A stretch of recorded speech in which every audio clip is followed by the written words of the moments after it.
ఖమ్మం జిల్లా సత్తుపల్లి మండలం సిద్ధారం గ్రామంలో కాంగ్రెస్ నాయకులు గొల్లముడి మధుబాబు ఆధ్వర్యంలో గ్రామంలో కాంగ్రెస్ పార్టీ జిల్లా నాయకులు డాక్టర్ మట్టా దయానంద్ విజయ్ కుమార్ నేతృత్వంలో కాంగ్రెస్ పార్టీ కండువ కప్పి సుమారుగా 50 కుటుంబాలను కాంగ్రెస్ పార్టీలోకి ఆహ్వానించారు.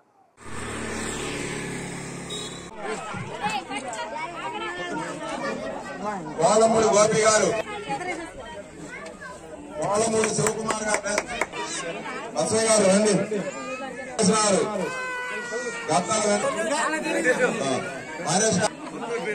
హర్ష శివాజీ గారు రండి, సాధు అడిగిమేల ప్రభాకర్ గారు, అడిగిమేల మోహన్ గారు, దత్తల కృష్ణయ్య గారు, సింగపూర్ అశోక్.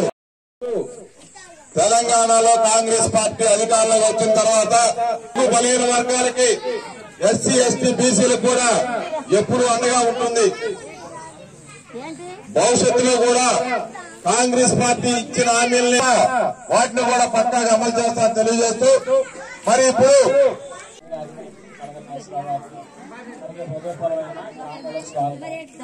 ఈ సమావేశం ముఖ్య ఉద్దేశం మన కాంగ్రెస్ పార్టీ తరఫున